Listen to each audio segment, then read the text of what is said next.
Keeping on this theme, to him who has eyes to see. When your eyes get open and a spirit of wisdom and revelation comes to you, it is after the truth comes that application is most meaningful. I talked about you can only possess what you experience. You may not understand what is being asked of you until you do it. See, he gives us the Spirit that works within us both to will and to do. And so he's gracious enough to make us willing to do, but obedience to the will of God isn't always about understanding in advance. If you really see him for who he is, you'll start to trust that you don't have to know the outcome in advance. We do this with our kids all the time. Well, why? Why? And what is every parent's answer for about 15 years? Because I said so. Even if I tried to explain it to you, you don't have enough life experience. You don't have enough framework. I remember as a kid, my hand felt like my bones were breaking. I had a crinkled, broken hand every time I tried to cross the parking lot because my mom was squeezing my hand so tight. I'm about 3, 4, 5 years old. I remember thinking, that hurts. I didn't know, but she knew. I was just as likely to run out, not look both ways. I was so oblivious of my surroundings. I almost died multiple times as a kid growing up. My mom understood. She called it my death wish because I reached in, grabbed the exposed wires in the circuit breaker, 220 volts passed through my chest, threw me against the wall. I'm jumping in the deep end of the pool, sinking to the bottom, not even trying to swim. I don't know why I did any of that, but she knew. And so when we're crossing the street, she knows this kid might just take off. I'm gonna hold him tight.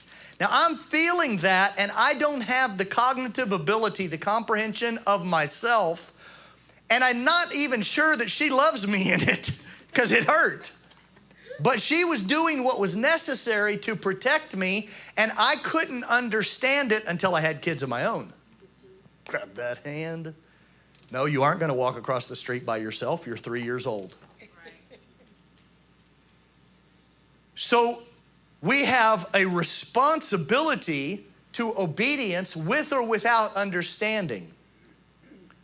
But there's a couple of terms, orthodoxy and orthopraxy. And those terms matter because orthodoxy is right thinking, orthopraxy is right practice.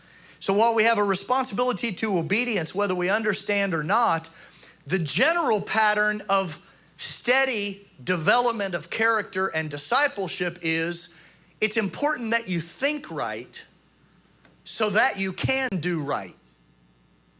And Paul reflects this, almost all of the epistles, as well as, Hebrews, which some say Paul wrote, some say he didn't. There's the pastoral epistles, which almost always jump right into practical matters.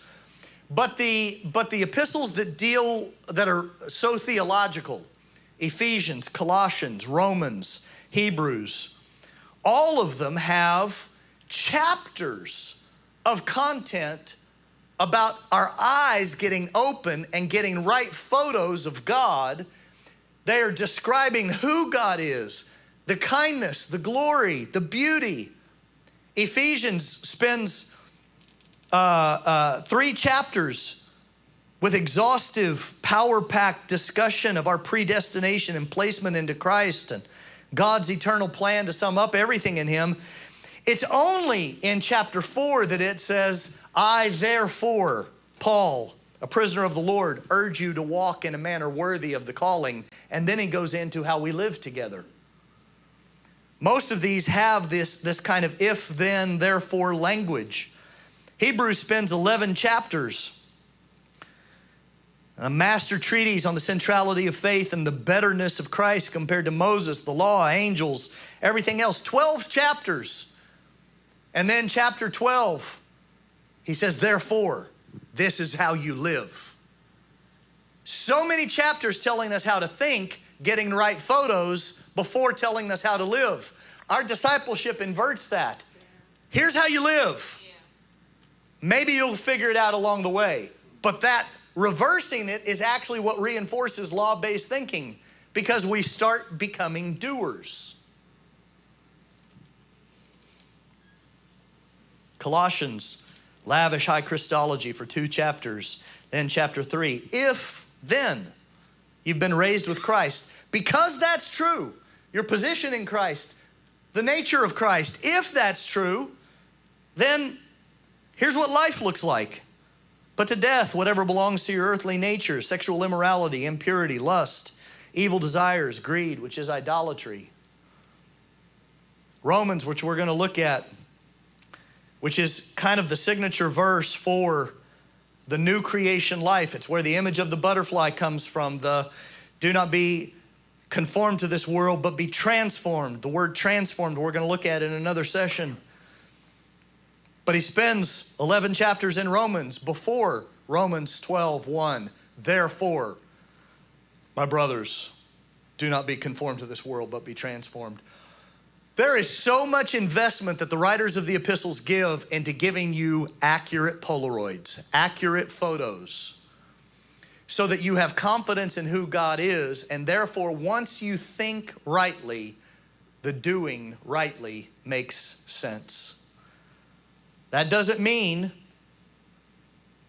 that you can neglect obedience just because you don't understand. Because many things you won't understand until you obey and get the experience. But it does mean the order of priority overwhelmingly in the New Testament is think correctly, renew your mind, get the truth, and what follows in your deeds will come out of that revelation of God, not a requirement of law.